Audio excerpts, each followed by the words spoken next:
ಮತ್ತು ವಿಡಿಯೋ ಗ್ರಾಹಕರ ಸಂಘದಿಂದ ಏರ್ಪಡಿಸಿರುವಂಥ 196ನೇ ವಿಶ್ವ ಛಾಯಾಗ್ರಹಣ ದಿನಾಚರಣೆ ಮತ್ತು ಪ್ರತಿಭಾ ಪುರಸ್ಕಾರ ಕಾರ್ಯಕ್ರಮದಲ್ಲಿ ಭಾಗವಹಿಸಿರುವಂಥ ನಿಮ್ಮೆಲ್ಲರಿಗೂ ಕೂಡ ಛಾಯಾಗ್ರಹಣ ದಿನಾಚರಣೆಯ ಶುಭಾಶಯಗಳನ್ನು ಕೊಡ್ತಾ ಇದ್ದೇನೆ.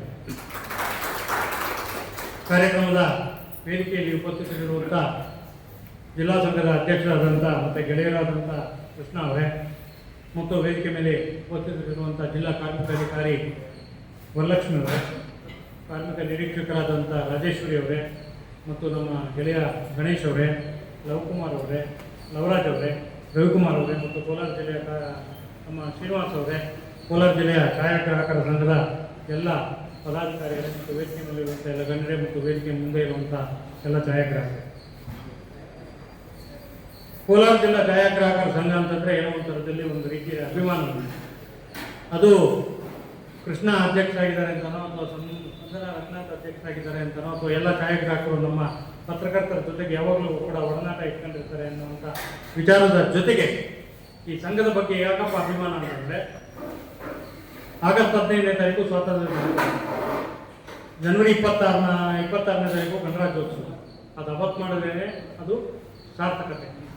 ಅದೇ ರೀತಿಯಲ್ಲಿ ಛಾಯಾಗ್ರಾಹಕರ ದಿನಾಚರಣೆಯನ್ನು ಆಗಸ್ಟ್ 19ನೇ ತಾರೀಕು ಪ್ರತಿ ವರ್ಷ ನಾನು ನೋಡಿದಂಗೆ ಕಳೆದ ಒಂದು 15-20 ವರ್ಷದಿಂದ ಪ್ರತಿ ವರ್ಷ 14ನೇ ತಾರೀಕು ಆಗಲ್ಲ, 18 ಆಗಲ್ಲ ಅಥವಾ 20 ಆಗೋದಿಲ್ಲ, 19ನೇ ತಾರೀಕಿಗೆ ಮ್ಯಾಂಡೇಟ್ರಿ ಕಡ್ಡಾಯವಾಗಿ ಒಂದು ಆಚರಣೆ ಮಾಡುವ ಮೂಲಕ ಒಂದು ಛಾಯಾಗ್ರಾಹಕರ ದಿನಾಚರಣೆಯನ್ನು ಸಂಭ್ರಮವಾಗಿ ಹಬ್ಬದ ರೀತಿಯಲ್ಲಿ ಆಚರಿಸುವಂಥ ಒಂದು ಕಾರಣ ಒಂದಾದರೆ, ಎರಡನೇ ಕಾರಣ ಅಂತಂದರೆ ನಾವು ಕೂಡ ಸಂಘವನ್ನು ನಡೆಸ್ತಾ ಇದ್ದೀವಿ. ಕೋಲಾರ ಜಿಲ್ಲಾ ಕಾರ್ಯನಿರತ ಪತ್ರಕರ್ತರ ಸಂಘವನ್ನು ಸುಮಾರು 25 ವರ್ಷದಿಂದ ನಾನು ಮತ್ತು ಗಣೇಶ್ ಇಬ್ಬರು 25 ವರ್ಷದಿಂದ ಈ ಸಂಘದಲ್ಲಿ ಇದ್ದೀವಿ.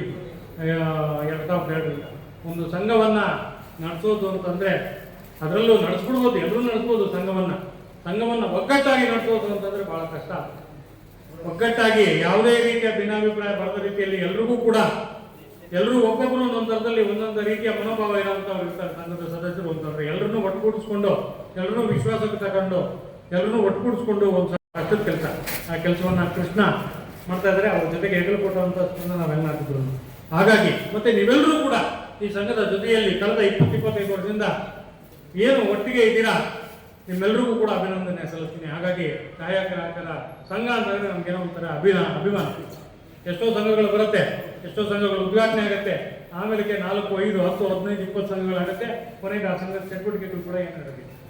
ಆದರೆ ಛಾಯಾಗ್ರಾಹಕರ ಸಂಘ ಆ ಥರ ಅಲ್ಲ. ಇವತ್ತು ಕೃಷ್ಣ ಹೇಳಿದ ರೀತಿಯಲ್ಲಿ 10-15 ಜನ ಶುರು ಮಾಡಿದಂಥ ಸಂಘ ಇವತ್ತು 1,000 ಮೆಂಬರ್ಶಿಪ್ ಇದೆ ಅಂತಾರೆ. ಇಡೀ ಜಿಲ್ಲೆಯಲ್ಲಿ 1,000 ಜನ ಛಾಯಾಗ್ರಾಹಕರಿದ್ದಾರೆ, ಛಾಯಾಗ್ರಾಹಕರು ಈ ಸಂಘದ ಸದಸ್ಯರಾಗಿದ್ದಾರೆ, ಎಲ್ಲ ಒಗ್ಗಟ್ಟಾಗಿದ್ದಾರೆ ಅಂತಂದರೆ ಅದು ನಿಜವಾಗ್ಲೂ ಒಂದು ದೊಡ್ಡ ಸಾಧನೆ.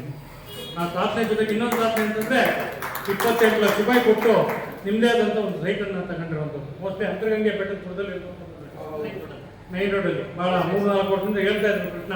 ಪ್ರತಿ ಸಾರಿ ಸಂದರ್ಭದಲ್ಲೂ ಹೇಳ್ತಾ ಇದ್ರು, ನಾವು ಸೈಟ್ ಪ್ರಯತ್ನ ಪಡ್ತೀವಿ ಅಂತ. ಕೊನೆಗೂ ಅಂತರಗಂಗೆ ಬೆಟ್ಟದಪುರದಲ್ಲಿ ಒಂದು ಇದು ಮಾಡಿದ್ದಾರೆ. ಮತ್ತು ಆದಷ್ಟು ಬೇಗ ನಾನು ಕೃಷ್ಣಗೆ ಒತ್ತಾಯ ಮಾಡ್ತೀನಿ ಮತ್ತು ಆಶಯ ಕೂಡ ಪಡ್ತೀನಿ, ಆದಷ್ಟು ಬೇಗ ಅಲ್ಲಿ ನಮ್ಮದೇ ರೀತಿಯಲ್ಲಿ ಒಂದು ದೊಡ್ಡ ಬಿಲ್ಡಿಂಗನ್ನು ಕಟ್ಟಿ ಛಾಯಾಗ್ರಾಹಕರಿಗೆ ಅವರ ಕುಟುಂಬದವರಿಗೆ ಅನುಕೂಲ ಆಗೋ ರೀತಿಯಲ್ಲಿ ನೀವು ಆ ಬಿಲ್ಡಿಂಗ್ನ ಬಳಸ್ಕೋಬೇಕು. ಯಾಕೆಂದರೆ ಇವತ್ತು ನಾವು ಕೋಲಾರ ಜಿಲ್ಲಾ ಕಾರ್ಯನಿರತ ಪತ್ರಕರ್ತರ ಸಂಘದ ಈ ಬಿಲ್ಡಿಂಗ್ ಏನು ಕಟ್ಟಿದ್ದೀವಿ, ಇವತ್ತು ನಮ್ಮ ಸಂಘ ಸ್ವಾವಲಂಬನೆ ಸಾಧಿಸಿದೆ. ಇವತ್ತು ನಮ್ಮ ಸಂಘದ ಚಟುವಟಿಕೆಗಳಾಗ್ಬೋದು ಅಥವಾ ನಮ್ಮ ಪತ್ರಕರ್ತರ ಕಲ್ಯಾಣ ಕಾರ್ಯಕ್ರಮಗಳಾಗ್ಬೋದು, ನಮ್ಮ ಪತ್ರಕರ್ತರು ಏನಾದರೂ ಕಾಯಿಲೆ ಬಿದ್ದರೆ ಅಥವಾ ಅವ್ರ ಕುಟುಂಬದಲ್ಲಿ ಯಾರಾದರೂ ನಿಧನರಾದರೆ ಅಥವಾ ಪತ್ರಕರ್ತರು ನಿಧನರಾದರೆ ಅವ್ರಿಗೆ ಪರಿಹಾರ ಕೊಡುವಂಥ ಕೆಲಸ ಮಾಡ್ತೀವಿ. ಮತ್ತು ಮಕ್ಕಳಿಗೆ ಪ್ರತಿಭಾ ಪುರಸ್ಕಾರ, ವರ್ಷಕ್ಕೊಂದು 4 ಲಕ್ಷ ರೂಪಾಯಿವರೆಗೂ ಪ್ರತಿಭಾ ಪುರಸ್ಕಾರ, ಕ್ಯಾಶ್ ಅವಾರ್ಡ್ಸ್ ಕೊಡ್ತೀವಿ. ಇವೆಲ್ಲ ಮಾಡೋಂಥ ಕಾರ್ಯಕ್ರಮಕ್ಕೆ ಯಾರು ಕೂಡ ನಾವು ಕೈ ಹೊಡ್ತಾ ಇದ್ದೀವಿ. ಎಲ್ಲಪ್ಪ ಅಂತಂದರೆ ಈ ಸಂಘದಲ್ಲಿ ಬರುವಂಥ ಉತ್ಪನ್ನ ಆಯಾ ಆದಾಯ ಏನಿದೆ ಅದನ್ನೇ ಬಳಸ್ಕೊಂಡು ನಮ್ಮ ಸ್ವಾವಲಂಬಿಯಾಗಿ ನಮ್ಮ ಸಂಘವನ್ನು ನಡೆಸ್ತಾ ಇದ್ವಿ. ಆ ರೀತಿಯಲ್ಲಿ ಒಂದು ಸಂಘವನ್ನು ಸ್ವಾವಲಂಬಿಯಾಗಿ ನಡೆಸಬೇಕು ಅಂತಂದರೆ, ಆರ್ಥಿಕವಾಗಿ ಸುಸ್ಥಿರವಾಗಬೇಕು ಅಂತಂದರೆ ಈ ಥರದ ಒಂದು ಸೈಟು, ಅಲ್ಲೊಂದು ಬಿಲ್ಡಿಂಗು, ಅಲ್ಲೊಂದು ಕಾರ್ಯಕ್ರಮಗಳು ಅಗತ್ಯ ಇದೆ. ಹಾಗಾಗಿ ಅದನ್ನು ಮಾಡಬೇಕು ಆದಷ್ಟು ಬೇಗ. ಮುಂದಿನ ವರ್ಷದೊಳಗೆ ಮುಂದಿನ ಛಾಯಾಗ್ರಾಹಕರ ದಿನಾಚರಣೆ ನಿಮ್ಮ ಸಂಘದ ಬಿಲ್ಡಿಂಗಲ್ಲೇ ಆಗಬೇಕು ಅಂತ ಹೇಳುವಂಥ ಒಂದು ಆಗ್ರಹವನ್ನು ಕೂಡ ನಾನು ಕೃಷ್ಣ ಮೇಲೆ ಮಾಡ್ತಾ ಇದ್ದೀನಿ. ಯಾಕೆಂದರೆ ಕೃಷ್ಣ ಮತ್ತು ರಂಗನಾಥ್ ಇವರಿಬ್ಬರು ಜೋಡಿತೆಗಳಿದ್ದಾಗೆ ಅಂದ್ಕೊಂಡಿದ್ದನ್ನು ಮಾಡ್ತಾರೆ. ಅದನ್ನು ಕೃಷ್ಣ ಏನೋ ಅಲ್ಲಿ ಗಣೇಶ್ ಹತ್ರ ಏನೋ ಮಾತಾಡ್ತಾ ಇದ್ದಾನೆ, ನಮ್ಮ ಬಿಲ್ಡಿಂಗ್ ಏನೋ ಇಲ್ಲಿಂದ ಬೇಕು ಅಂತ ಹೇಳ್ತಾನೆ ಅಂತ ಅಂದ್ಮೇಲೆ ಅದರಲ್ಲಪ್ಪ, ಆಮೇಲೆ ಕೂಡ ನೀವು ಇಲ್ಲಿ ಬರಬೇಕು. ಯಾಕೆಂದ್ರೆ ಒಂದು ಟಾರ್ಗೆಟ್ ಇರಬೇಕು, ಒಂದು ಗುರಿ ಇರಬೇಕು, ಒಂದು ಗುರು ಇರಬೇಕು. ಆ ಗುರಿ ಮತ್ತು ಗುರಿ ಇದ್ರೇನೆ ಈ ಬಿಲ್ಡಿಂಗ್ ಶುರುವಾದಂಥ ಸಂದರ್ಭದಲ್ಲಿ ನಮ್ಮ ಪತ್ರಕರ್ತರ ಸಂಘದಲ್ಲಿ ದುಡ್ಡು ಕೂಡ ಇರಲಿಲ್ಲ, ಏನೂ ದುಡ್ಡು ಇರಲಿಲ್ಲ. ಈ ಸಂಘದ ಒಂದು ನಿವೇಶನವನ್ನು ತಗೊಳ್ಳುವಂಥ ಸಂದರ್ಭದಲ್ಲಿ 17,000 ರೂಪಾಯಿ ನಮಗೆ ಸಮ ರಂಗಪ್ಪನವ್ರನ್ನ ನೆನೆಸ್ಕೋಬೇಕು, ಮಾಜಿ ಪ್ರತಿಭಾಧ್ಯಕ್ಷರು.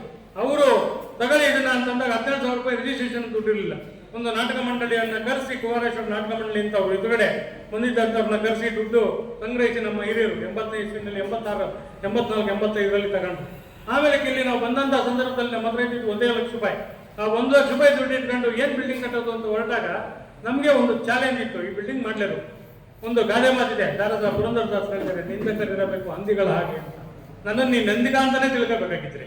ಯಾಕೆ ಅಂತಂದ್ರೆ ನಿಂದಕರಿದ್ರೇನೆ ನಮಗೆ ಯಾರಾದ್ರೂ ಇನ್ಸ್ಟಿಗೇಟ್ ಮಾಡೋರು ಬೇಕು. ನಮಗೆ ನಾವು ಟ್ರಿಗರ್ ಆಗ್ಬೇಕು ಅಂದ್ರೆ ಯಾರು ಇನ್ಸ್ಟಿಗೇಟ್ ಮಾಡ್ತಾರೆ. ಆ ಥರ ನಾನು ನಿನ್ನನ್ನು ಇನ್ಸ್ಟಿಗೇಟ್ ಮಾಡ್ತಾ ಇದ್ದೀನಿ, ನೀನು ಟ್ರಿಗರ್ ಆಗಬೇಕು. ಯಾಕೆಂದ್ರೆ ನೀವು ಈ ಬಿಲ್ಡಿಂಗ್ ನೀನು 10 ವರ್ಷ ಬದುಕೊಳ್ರಿ, 15 ವರ್ಷ ಬದುಕೊಳ್ರಿ, ಯಾವತ್ತಾರು ಬದುಕೊಳ್ರಿ, ಛಾಯಾಗ್ರಾಹಕರನ್ನ ಬೇಡ ಅಂತ ಹೇಳಲ್ಲ. ಆದರೆ ನಿಮ್ಮ ಕಾಲ ಮೇಲೆ ನೀವು ಕೂಡ ನಿಲ್ಬೇಕು. ಒಂದು ಮಗು ಎಷ್ಟು ದಿವಸ ಅಂಬೆಗಾಲಿ ಇಟ್ಕೊಂಡು ಓಡಾಡಕ್ಕಾಗತ್ತೆ, ಜೇಕೊಂಡು ಓಡಾಡಕ್ಕಾಗತ್ತೆ, ಅದ್ರ ಕಾಲ ಮೇಲೆ ಅದು ನಿಲ್ಬೇಕ ಬೇಡ, ನಿಂತು ಒಂದು ದೊಡ್ಡ ಮನುಷ್ಯನ ಆಗ್ಬೇಕು. ಆ ಥರದಲ್ಲಿ ಒಂದು ಸಂಘ ಬೆಳಿಬೇಕು. ನಾನು ಈ ಸಂಘದ ಚಟುವಟಿಕೆಗಳು ಅಂತಂದ್ರೆ ಜೇನುಗೂಡಿಗೆ ಹೋಲಿಸ್ತೀನಿ ಅದನ್ನು. ಜೇನುಗೂಡಿನ ರೀತಿಯಲ್ಲಿ ಇದೆ ಸಂಘ ಅಂತಂದ್ರೆ. ಸಂಘ ಯಾವತ್ತೂ ಕೂಡ ಒಂದು ಜೇನುಗೂಡಿನ ರೀತಿಯಲ್ಲಿ ಇರಬೇಕಾಗುತ್ತೆ. ಏಕೆಂತಂದ್ರೆ ಜೇನು ಶುರುವಾಗೋದು, ಗೂಡು ಶುರುವಾಗದೆ ಒಂದು 4-5 ಜೇನುನೊಣಗಳಿಂದಾನೆ.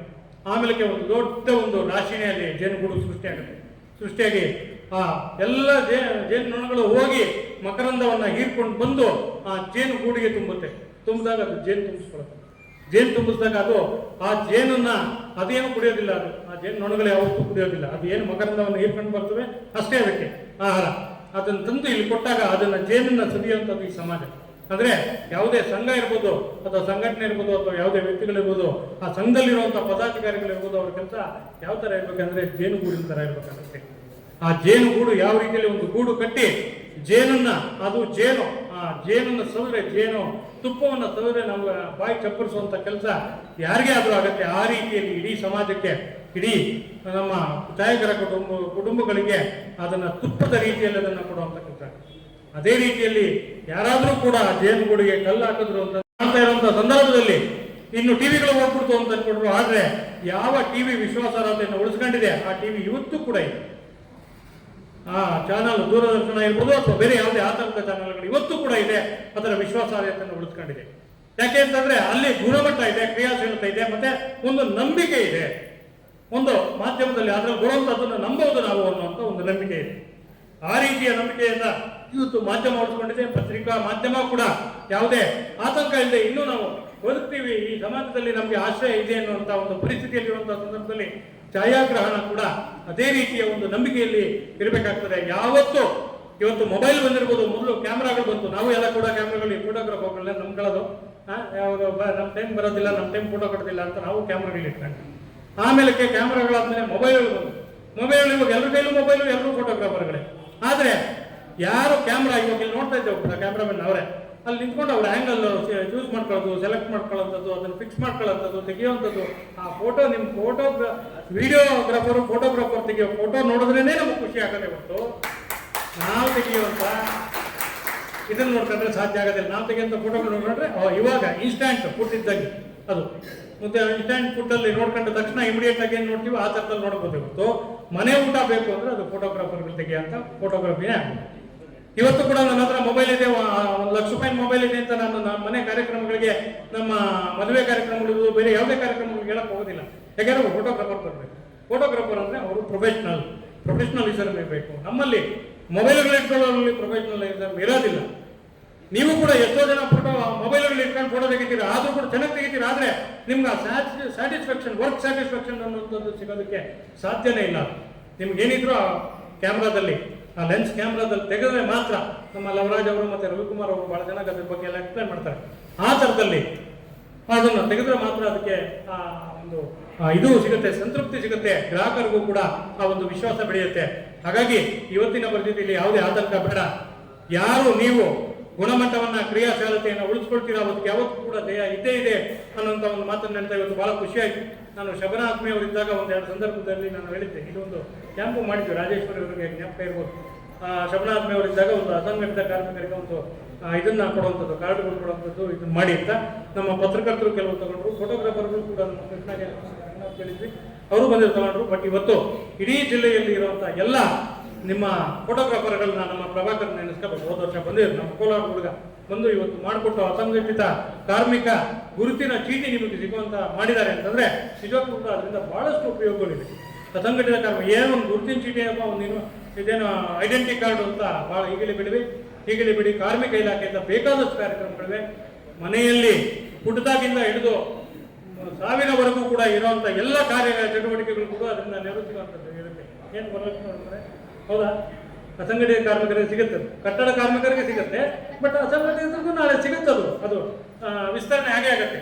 ಮತ್ತೆ ಬೇರೆ ಇನ್ಶೂರೆನ್ಸ್ ಆದರೂ ಸಿಗುತ್ತೆ, ಕನಿಷ್ಠ ಒಂದು ಮುಂದೆ ಅದಾಗತ್ತೆ. ಆಗುವಂಥ ಪರಿಸ್ಥಿತಿಯಲ್ಲಿ ಈ ರೀತಿಯ ಒಂದು ಕಾರ್ಡನ್ನು ತಗೊಂಡಿರುವಂಥದ್ದು ಬಹಳ ಉತ್ತಮವಾದಂಥ ಕೆಲಸ. ಇದಕ್ಕೋಸ್ಕರ ನಮ್ಮ ಕಾರ್ಮಿಕ ಇಲಾಖೆಯವರು ಕೂಡ ಶ್ರಮ ಪಟ್ಟಿದ್ದಾರೆ. ಮತ್ತೆ ನಮ್ಮ ಕೃಷ್ಣಾದು ಶ್ರಮದಲ್ಲಿರುತ್ತೆ, ರಘುನಾಥ್ ಎಲ್ಲ. ಮತ್ತೆ ಒಂದು ಈ ಸಂದರ್ಭದಲ್ಲಿ ನಾನು ರಘುನಾಥ್ನ ಅಭಿನಂದಿಸಿ ನನ್ನ ಮಾತನ್ನು ಮುಗಿಸ್ತೀನಿ. ಮಾತಾಡೋಕ್ಕೆ ನಮ್ಮ ಹಿಡಿಯೋಕ್ಕೆ ಮನಸ್ಸು ಬರೋದಿಲ್ಲ, ಮೈಕ್ ಬಿಡೋಕ್ಕೆ ಮನಸ್ಸು ಬರೋದಿಲ್ಲ ಅಂತ ಇದಾಗ್ಬಿಟ್ಟಿದೆ. ನಮ್ಮ ರಂಗನಾಥ್ನ ಯಾಕೆಂತಾರೆ, ನೀವು ನಮ್ಮ